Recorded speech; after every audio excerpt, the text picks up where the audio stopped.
우리 하나님 말씀 같이 볼까요? 로마서 12장 14절부터 21절이고요. 우리 한 절씩 교독하도록 하죠.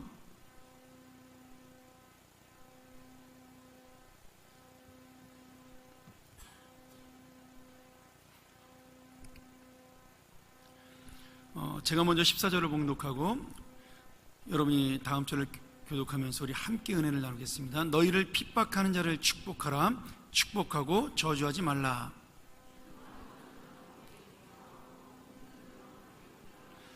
서로 마음을 같이하며 높은 데 마음을 두지 말고 도리어 낮은 데 처하며 스스로 지혜 있는 채 말라.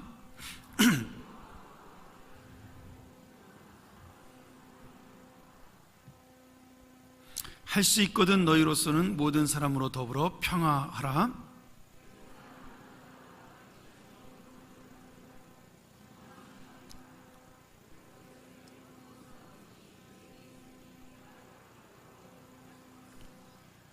내 원수가 줄이거든 먹이고 목마르거든 마시우라. 그리함으로 내가 숯불을 그 머리에 쌓아 놓으리라.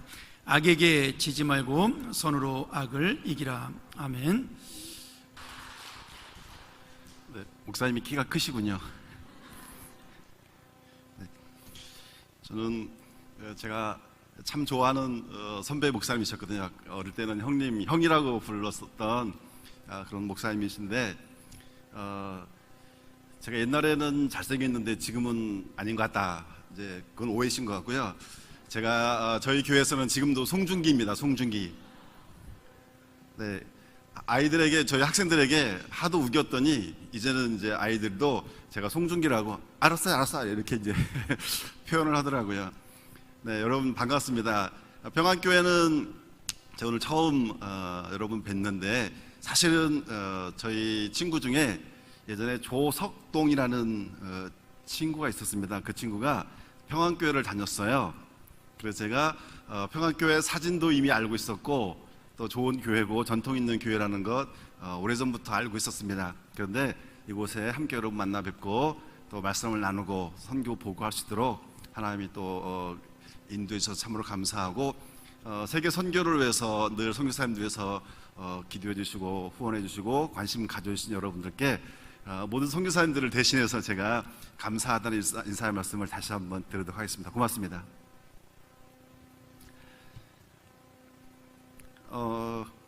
어떤 할머니가 친구들하고 같이 이제 노인정에서 있다가 삼행시를 하나 들었습니다. 삼행시의 제목은 원두막입니다. 원두막. 자, 여러분들께서 오늘 한번 띄워주시기 바랍니다. 원숭이 엉덩이는 빨개, 두 짝 다 빨개, 막 빨개. 할머니가 듣고 나서 이거 내 손자한테 해주면 재밌겠다 싶어가지고 가시면서 이제 외우는 겁니다. 원두막, 원두막, 원두막. 그런데 가다가 순간적으로 이제 잘못 실수를 했습니다. 이름이 바뀌었습니다. 그래서 원숭이로 바뀌어버렸어요. 원숭이. 자, 원숭이 해주십시오. 원숭이 엉덩이는 빨개, 숭하게 빨개. 이게 아닌가? 네. 여러분과 거리가 좀 떨어져 있고 제가 이렇게 처음 이곳에 와서 사실은 저는 지금도 교회에서 21살 때부터 교육전사로 이제 교회를 섬기고 했던 게 이제 30년이 됐는데요. 아직도 앞에 서면 떨립니다. 여러분들 저를 쳐다보는 얼굴 보니까요 막 떨려가지고요. 제가 저를 다스리기 위해서 원숭이 말씀을 먼저 좀 드렸습니다.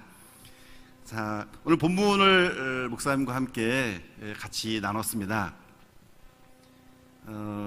이 본문의 설교의 말씀을 제가 제목으로 이렇게 한번 잡아봤습니다. 본문 내용에 제가 가지고 있는 성경에는 타이틀이 그리스도인의 생활 이렇게 되어 있거든요. 그래서 저는 생활이라기보다 그리스도의 사랑, 그런데 제목은 사랑의 고통 이렇게 한번 잡아봤습니다. 여러분 한번 따라해 주시면 좋겠습니다. 사랑의 고통. 사랑의 슬픔, 고통, 괴로움 뭐 다 있는데 우리 젊은 친구들에게, 어린 친구들에게 물어보면 사랑이라는 개념, 사랑이라는 이미지가 아름답고 기쁘고 즐겁고 행복한 것으로 생각이 먼저 떠오를 겁니다. 그런데 인생의 경험을 좀 많이 하신 우리 어르신들, 권사님, 장로님들, 이런 좀 어르신들께 여쭤보면 사랑이 늘 행복하고 즐거운 것만은 아닌 것 같습니다. 젊은 친구들은 아직 사랑을 잘 모를 수 있습니다. 사랑을 많이 받기는 받았는데 많이 주지 못했고, 또 인생의 연륜이 짧다 보니까 사랑의 깊이를 잘 모르고 사랑은 그저 좋은 것, 행복한 것, 그런 이미지를 갖고 있는 것 같습니다. 제가 25년 전에 모시고 있던 목사님과 함께 교회 성도의 신방을 갔습니다. 신방 기간이 있잖아요. 신방을 갔는데 어느 집에 갔더니 그 집에 라일락 나무가 한 그루 있었습니다. 라일락. 저는 특별히 라일락 나무에 대해서 굉장히 좋은 이미지를 가지고 있습니다. 이름도 예쁘잖아요. 라일락. 예쁩니다. 라일락. 글자 자체도 예쁘고요. 또 여러분 그 노래 혹시 아시나요? 이문세가 옛날에 불렀던 노래인데 가로수 그늘 아래 서면인가요, 제목이? 네, 혹시 그 노래 아시는 분 저에게 표시를 좀 해주시기 바랍니다. 저 눈을 보시고 옆 사람 안 보거든요. 이렇게 한번 표시를 해주시기 바랍니다. 아시죠? 네, 그 가사가 이렇게 되어 있습니다. 라일락꽃 향기 맡으면 잊을 수 없는 기억에 햇살 가득 눈부신 슬픔 안고 버스 창가에 기대우네. 아, 슬픕니다. 가로수 그늘 아래 서면 이 노래 들으시거나 하면 옛날 애인 생각나고 그러시는 분 계실지 모르는데 그런 생각은 하지 마시고요. 자, 어쨌든 이 노래에 대한 이미지가 굉장히 좋았었고 라일락이라 하는 그 단어 그리고 글자 자체에 느낌이 좋았었기 때문에 저는 목사님과 신방을 같이 갔고, 목사님께서 이파리 하나를 딱 따시더니 정 전도사님 이 한번 씹어보세요. 그러면 사랑의 맛을 알 겁니다. 제가 목사님 말에 순종하면서 즐거운 마음으로 씹어보았습니다. 씹자마자 1초 뒤에 확 하고 뱉었습니다. 왜 그랬을까요? 예? 써서. 그냥 쓴 게 아니고요, 굉장히 썼습니다. 자, 가난한 동네, 필리핀의 가난한 동네에 특징이 있습니다. 동네를 갔는데 그 동네에 애들이 많으면 가난한 동네입니다. 애들이 무지하게 많으면 무지하게 가난한 동네고요. 저희 동네는 애들이 무지하게 많습니다. 그 동네인데 그때 제가 입을 한번 씹고 뱉으면서 입에 얼마나 뒤에 쓴 맛이 났는지 그 쓴 맛이 지금도 기억이 납니다. 그 이후로 제가 사랑의 맛이 이렇게 쓴 것이라면 나는 사랑을 좀 천천히 해야겠다. 그래서 저희 아내를 39살에 만났고요. 저희 집사람이 38살 때 저를 만났습니다. 누가 누구를 구해줬는지 아직 결론이 안 났습니다.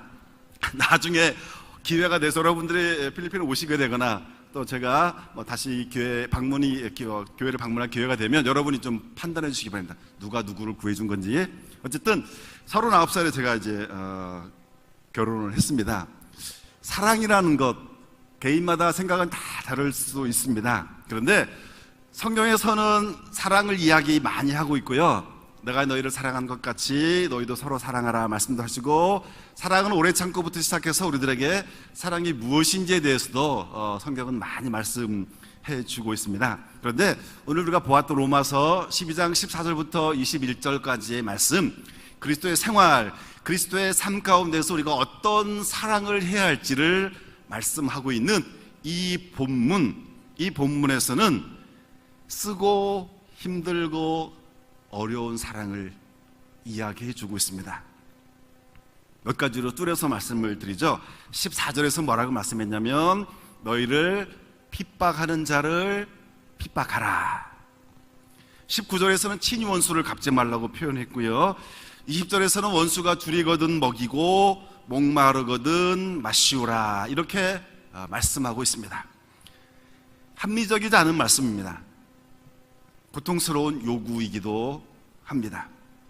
어떤 분들은 이 본문을 읽으면 다른 때보다 좀 더 빠른 속도로 빨리빨리 읽어서 넘어가고 싶은 그런 부담스러운 장면일 수도 있습니다. 목사님이나 신부님은 가능할지 모르지만 저는 참 이게 어렵습니다, 이렇게 생각하실 수 있습니다. 황 목사님은 가능하실 겁니다. 저는 굉장히 힘든, 똑같습니다.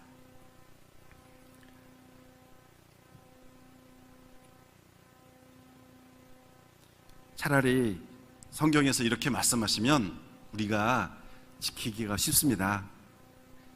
살인하지 말라. 네, 할 수 있습니다. 우리는 웃으면서 기꺼이 대답할 수 있습니다. 예. 도적질하지 말라. 예. 할 수 있습니다.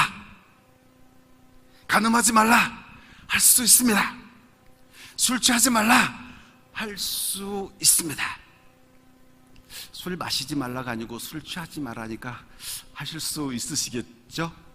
네, 다시 한번 저 눈을 좀 보시고, 예, 우리 할 수 있습니다. 이렇게 우리가 좀 편하게 주 앞에 나가서 대답할 수 있고 응답하기 쉬운 그런 말씀이시면 조금 더 부담이 없을 텐데, 성경 말씀은 너희를 핍박하는 자를 축복하고 원수를 먹이고 마시오라, 이렇게 말씀하고 있습니다. 그리스도의 사랑이 바로 그런 거라는 거죠. 그리스도의 사랑이라는 건 바로 이렇게 조금은 고통스럽고 힘들고 피하고 싶지만 우리가 해야 될 사랑의 내용이 이런 고통스러운 사랑이라는 것을 성경은 말씀하고 있습니다.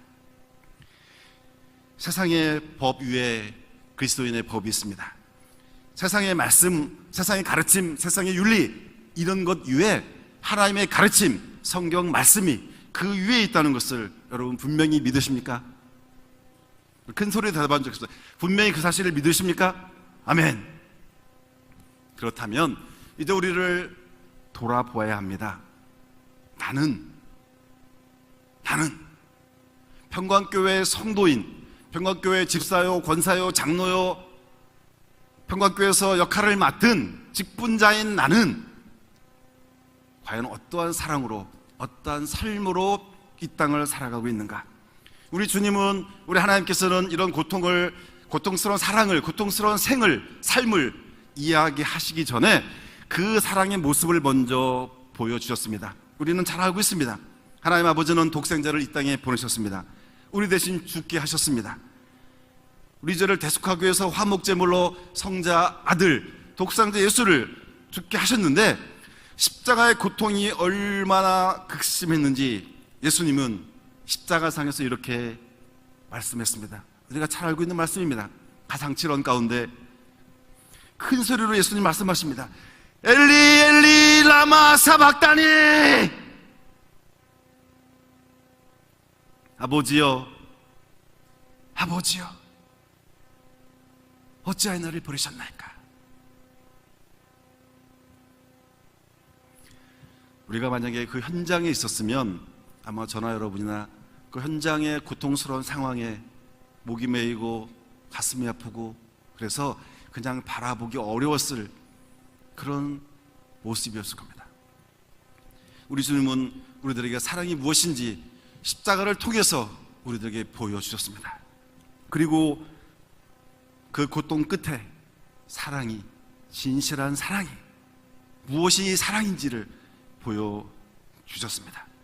그리고 성경 말씀, 오늘 본문에서 말씀하고 있습니다. 우리가 읽었던 본문 조금 앞에 12장 2절에서는 이 세대를 본받지 말라고 이야기합니다. 그러면서 그 뒤에 말씀하시는 것이 핍박하는 자, 나를 핍박하는 자를 축복하고 너희 원수를 먹이고 마시오라, 이렇게 말씀하고 있습니다. 논리 위의 사랑입니다. 법 위에 있는 사랑입니다. 세상의 가치 위에 있는 새로운 가치, 그것을 주님은 지키라고 말씀합니다. 이 세상이 만약에 법으로만 통용되는 세상이고 세상의 논리만 통용되는 그런 세상이라면 이 세상은 정말 가혹한 세상이 될 거라고 저는 생각합니다.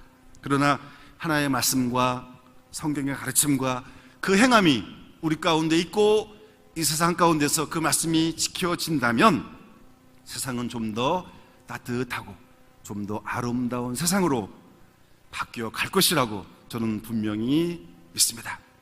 사랑하는 평강교회 성도 여러분, 빌립보 교회가 어떻게 시작된지 다 아시죠?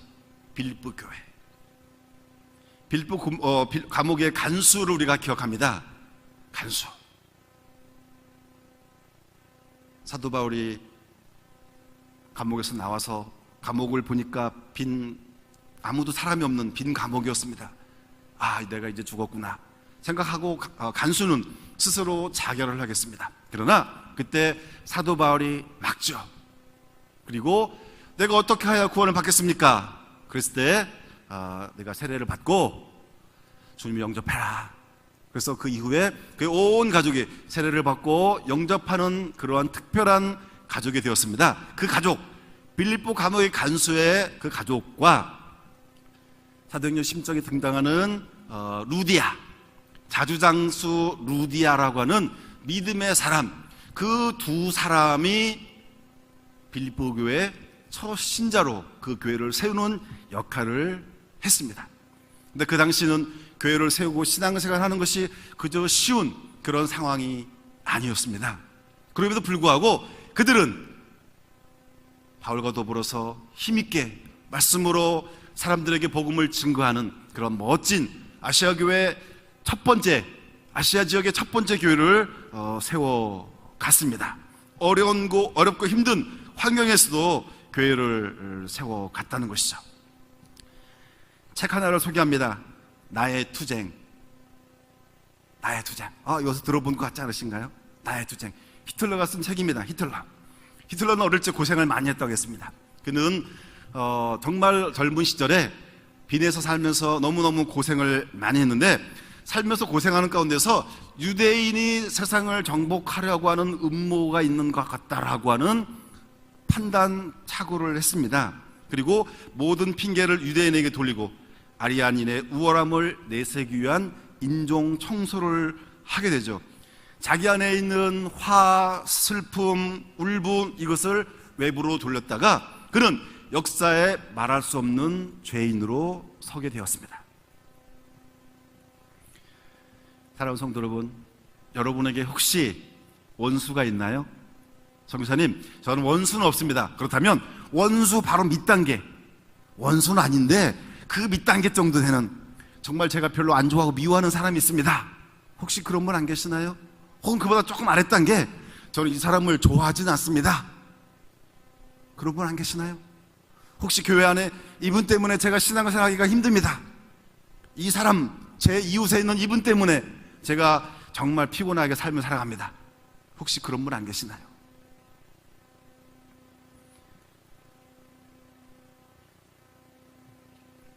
주 예수를 믿는다는 것은 누구나 좋아할 만한 것을 좋아하고 누구나 사랑할 만한 것을 사랑한다는 그것이 아닙니다. 그 위에 있어야 합니다. 세상 사람들이 가지고 있는 생각, 그들의 가치, 그들의 판단, 그보다 더 뛰어난 주의 말씀이 내 안에 있고 내 안에 주께서 함께 하시기 때문에 세상은 알지 못하는 크고 비밀한 것들이 내 안에 있기 때문에, 그러므로 우리는 원수조차도 사랑할 수 있어야 하고요, 그들조차도 먹이고 입히고 나를 핍박하고 괴롭히는 그런 사람을 향하여서 주 앞에 나와서 그들을 향하여서 축복의 기도를 할 수 있는, 주님 이 모든 아쉬움에 주님께서 갚아주시고 오직 저는 주 앞에 나와 기도할 뿐입니다. 이러한 삶을 살아갈 것을 오늘 성경은 말씀하고 있습니다. 사랑하는 성도 여러분, 그렇게 살 수 있기를 원합니다. 힘들지만, 어렵지만, 괴롭지만, 피하고 싶지만, 그러나 주께서 우리에게 보여줬던 그 본을 따라서, 그 사랑의 본을 따라서 원수조차도, 나를 괴롭게 하는 사람일지라도, 나에게 고통을 주는 그런 사람일지라도 그들을 품고 함께 할 수 있는 그런 멋진 생활, 그런 멋진 사랑으로 함께 갈 수 있기를 원합니다. 다른 사람이 아니라 이곳에 있는 저 여러분들이 우리가 짊어져야 될, 우리가 마땅히 걸어가야 될 사랑의 길이요, 그것이야말로 진정한 그리스도인의 삶을, 그리스도의 사랑을 보여주는 삶의 태도이기 때문입니다. 말씀을 정리합니다. 오늘 성경은 우리들에게 힘들지만 함께 가야 될 그 사랑의 길을 말씀하고 있습니다. 서울의 중심 이곳에 평강교회가 있고 평강교회를 구성하는 여러분 한 분 한 분들이 있습니다. 여러분들의 움직임, 여러분들의 말 표현 하나, 몸짓 하나는 그냥 개인의 것이 아닙니다. 내가 실수하고 내가 잘못하면 교회가 욕을 먹습니다. 야, 평강교회 성도라면서, 평강교회 다닌다면서, 교회 다닌다면서 그리스도의 영광이 가려질 수 있습니다. 반대로 나를 바라보는 많은 사람들이 끊임없이 나를 지켜봅니다. 내가 정말 선하게 움직이고 선한 사랑을 증거하고 고통스럽지만 그 사랑을 삶으로 드러낸다면 많은 사람들은 우리를 다시 볼 것이고요, 교회를 다시 볼 것이고요, 평강교회를 다시 생각할 것입니다. 평강교회를 다시 생각하게 됩니다. 우리가 그 일을 해야 할 것입니다. 그 일을 해야 될 책임이 있습니다. 왜냐하면 여러분은 평안교회의 멋진 성도이기 때문이고요, 여러분들은 그리스도의 자녀이기 때문이고요, 여러분들은 그리스도의 사랑을 세상에 전해야 되는 그러한 책임이 있는 주의 자녀이기 때문입니다. 다시 한번 신앙적 결단, 삶의 결단을 할 수 있기를 원합니다. 우리 모두가 한 가지로 함께 결단할 수 있기를 원합니다. 그래서 늘 칭찬받고 인정받는 온 평안교회 성도 여러분 다 될 수 있기를 주의 이름으로 축원합니다. 기도하겠습니다. 고마우신 하나님 아버지, 은혜와 사랑을 참으로 감사합니다. 주께 저희들에게 보여주신 그 사랑, 저희가 그 사랑을 실천하며 생활 가운데 드러내기를 원합니다. 이전까지 세상 사람들의 삶의 가치와 논리와 그런 원리대로 살아갔다면 하나님, 이제는 저희가 그 위에 뛰어난 주의 말씀의 원리를 따라서 살아갈 수 있도록 저희를 다스려 주옵소서. 우리를 핍박하는 자를 위하여서 핍박하는 것이 아니라 오히려 저들을 위한 기도할 수 있는 그런 믿음의 단계로 나가기를 원합니다. 원수를 그가 줄였을 때 먹이고 입힐 수 있는 한 단계 높은 차원의 사랑으로 그리스도인이 무엇인지를 정말 마음껏 드러내는 주의 일꾼으로 나를 세워 주옵소서. 우리의 교회를 사용하여 주옵소서. 이 지역의 뛰어난 교회로 주의 사랑이 우리 교회를 통하여서 만방에 증거될 수 있는 놀라운 교회로, 그런 일꾼으로 저희를 삼아 주옵소서. 함께 믿사옵고 모든 말씀을 예수님의 이름으로 감사하며 기도 올리옵나이다. 아멘. 사역의 말씀을 드리도록 하겠습니다. 저는 필리핀 마닐라에서 남쪽으로 1시간입니다. 목사님 아까 잠깐 소개해 주시는데 도시 이름은요 트레세 마르트레스라고 하는, 조금 어렵습니다. 남쪽에 집단 이주 단지 중에 하나에 저희 이제 마닐라에서 혹은 마닐라 주변에서 이주되어 온 그런 사람들이 동네를 형성해서 살아가고 있는 동네입니다. 제가 처음에 사역하던 동네도 필리핀 전체에서 가장 어렵고 힘든 사람들이 고립되어 살던 조그만 동네였습니다. 그 동네에서 철거가 되면서 절반 정도가 이제 이주를 같이 했었고요, 나머지 절반이 이제 흩어지거나 고향으로 돌아간 그런 동네였었는데, 먼저 영상을 보여드리면서 지금은 이렇게 주의 은혜로 변했습니다 라고 하는 모습들 먼저 보여드리면서 사역 설명을 해드리겠습니다.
Coming Saturday po, September 29 and 30, meron po tayo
it be a sweet, sweet sound in your ear. I love you, Lord, and I lift my voice to worship you, oh my soul, rejoice. Take joy, my King, in what you hear. Let it be a sweet, sweet sound in your ear.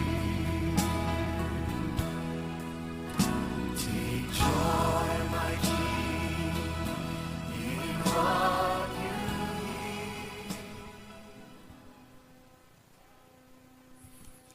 네, 저희 사역하고 있는 올해의 모습을 보여드렸습니다. 저희가 사역하고 있는 교회 이름은 방주교회입니다. 방주교회고요. 지금은 주일날 보통 한 200명, 조금 더 나오면 250명, 특별한 행사 있으면 한 400명 정도 나오는 필리핀의 현지 교회입니다.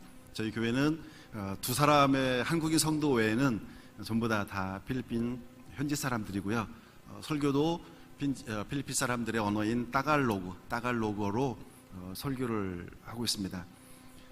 저희 동네를 이렇게 말씀을 드리면 필리핀에서는 1년에 수입이 1년이요 2,880만 원 이상이면 상위 1% 안에 들어가는 수입입니다. 거꾸로 1년에 180만 원 이하의 수입이면 하위 20% 안에 들어가는 경우입니다. 저희 동네 사람들은 전부 다 하위 20% 안에 들어가는 사람들입니다. 8평 되는 집, 칸칸칸칸 대강 지어놓은 그런 집에 보통 한 가정에 6명, 7명, 8명이 이제 한 집에 삽니다. 제가 개인적으로 7녀일남입니다. 7녀일남. 제가 왕자처럼 생기지 않았나요? 네, 7녀일남. 귀남이 옛날에 드라마가 있었다고 들었습니다. 귀남이. 그렇죠. 자, 저희 7녀일남보다 저희 교회는 자녀가 12명 있는 집이 있습니다. 12명. 그러니까 아이들 12명, 어른들 2분, 할아버지 해가지고 15명이 한 집에 사는 그런 집도 있습니다. 그런데 수입이 1년에 180만 원이니까 한 달에 15만 원 정도밖에 안 되잖아요.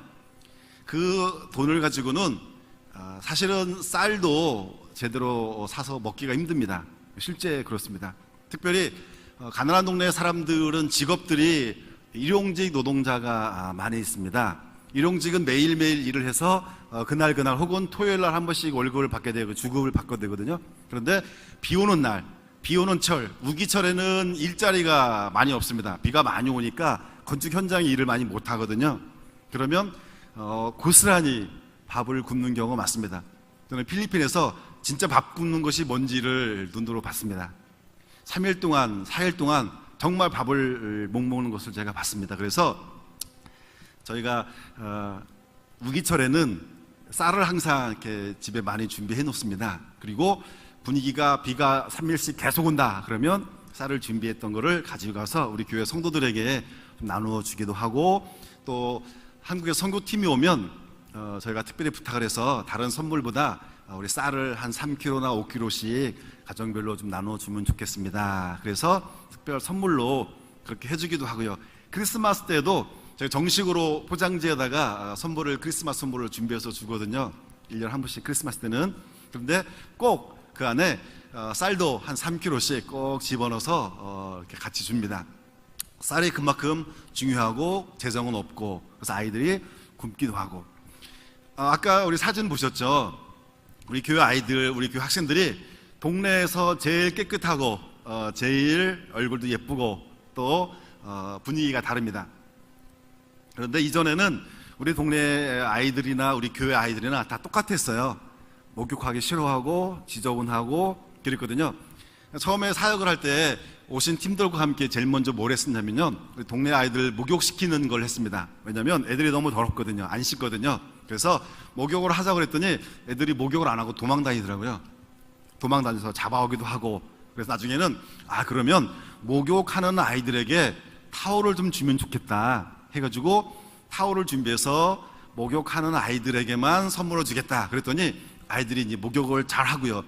1년에 4팀, 5팀이 보통 여름에 이제 오시게 되거든요. 그러면 꼭 부탁을 해서 타올을 한 150개 정도 교회에서 좀 준비해 주시면 좋겠습니다. 헌 것도 괜찮습니다. 그래서 준비해 오시면 저희가 이제 아이들 목욕을 시키잖아요. 권사님들이 주로 이렇게 하시기도 하고 팀들이 시키면 이제 한국에서 팀이 왔으니까 또 목욕을 하시겠구나 생각도 하고 좋아하고 한국 분들 오시면 필리핀에서의 한국은 옛날 우리가 생각하던 미국과 같습니다. 정말 한국 사람 좋아하고 한국 노래 좋아하고 한국 드라마 좋아하고 다 좋아하거든요.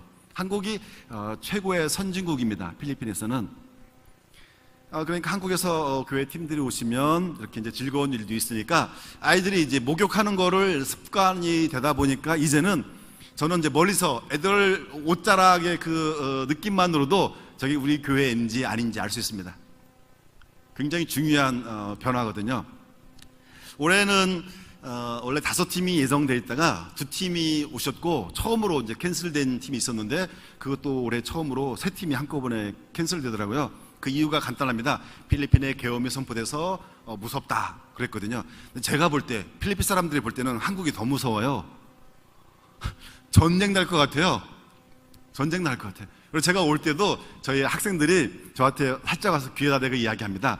목사님 가지 마세요. 갔다가 혹 전쟁 나가지고 못 오면 어떡해요. 제가 배 타고라도 온다고 했습니다.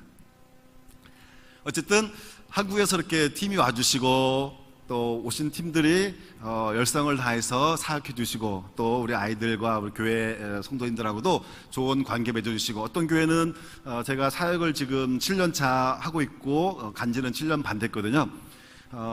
첫 해부터 지금까지 장로님 1분하고 권사님 4분 많이도 안 오십니다. 5분이 꼭 오시는 분들이 계세요. 그렇게 오시는 분들이 계시니까 또 지속성을 가지고 오시니까 우리 교회 성도들과 학생들은 야 한국에서 저 분 오셨는데 이제 오신 장로님은 구례중앙교회 장로님이신데 그분이 오시면 저희 교회 장로님처럼 그렇게 이제 느낌이 있습니다. 장로님 그 아이들도 그렇습니다. 권사님도 그 교회 장로 권사님이 아니고 우리 교회 권사님 같아요. 근데 그런 분들이 열심히 사역해 주시고 형님껏 또 우리 교회 주민들 합해서 가정집 페인트를 66집을 칠했습니다. 왜 칠하냐면 요즘에는 이제 2주 단지에도 바깥에 페인트를 칠해줍니다. 그런데 안은 안 칠해주거든요. 바깥만 멋있게 안쪽은 지저분하게 그렇게 합니다. 들어가 보면 안에 짐도 별로 없고요. 살림이 없어요 거의. 그리고 페인트가 안 칠해진 대강 지어진 집은 들어가서 앉아있으면요 심란합니다. 천장 없이 지붕만 양철로 되어 있는 지붕이거든요. 비가 많이 오면 소음이 얼마나 큰지 정말 대화가 불가능합니다. 대화하기 어렵다 정도가 아니고 대화가 완전히 불가능합니다. 아예 대화가 불가능해요. 옆 사람에게 이야기해도 저 실례지만 자매님 성함이 어떻게 되세요? 예? 정이슬 자매요? 예. 정이슬 자매에게 얘기하려면 이렇게 가까이 붙어서도 이슬 자매 밥 먹었냐고요? 진짜 그렇게 대화해요. 안 들리거든요. 그래서 들어가면 좀 마음이 심란하니까 저희가 이제 교회에 우리가 해야 될 사역 중에 하나로 내부 페인트 칠하는 것을 시작했고요. 오신 팀이 있을 때마다 초기에는 뭐 4집, 5집 칠했고요. 지금은 한 팀에 보통 2집, 3집 페인트를 칠하거든요. 그래서 66집에 페인트를 칠했습니다.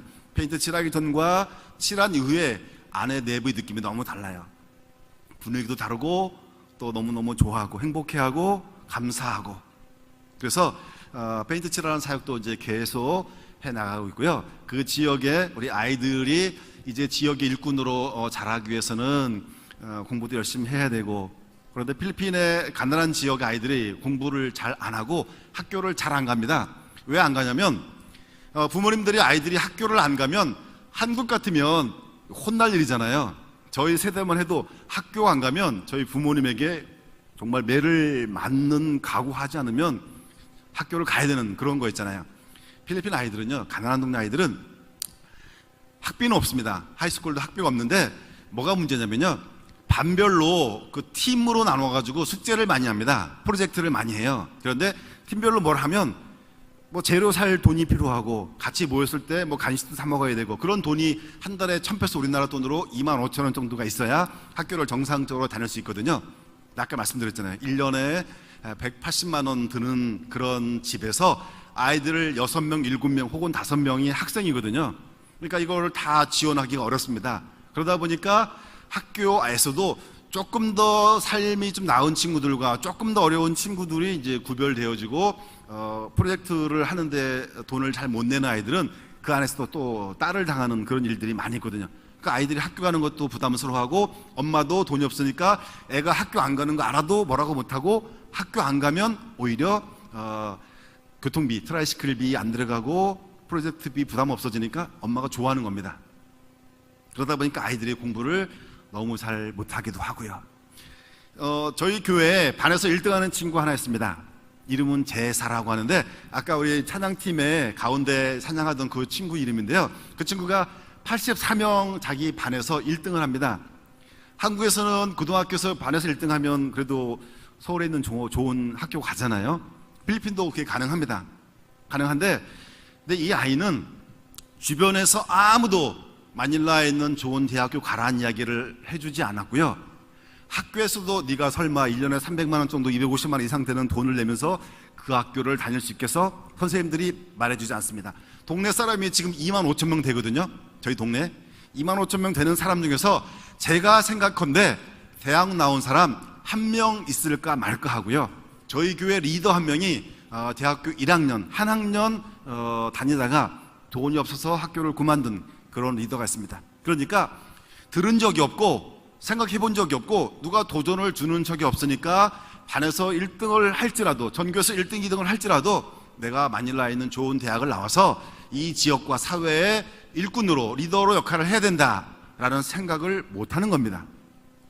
제가 그 얘기를 듣고 약속을 했습니다. 너는 이제 다른 데 생각하지 말고 칼리지가 아니라 유니버시티를 가야 되니까 네 머릿속에서는 칼리지라는 표현 오해하지는 마십시오.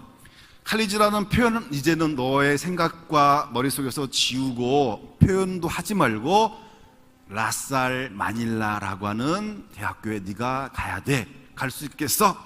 애가 표정이 너무너무 밝아지면서 그렇게 말합니다. 예, 목사님. 예, 그렇게 할게요.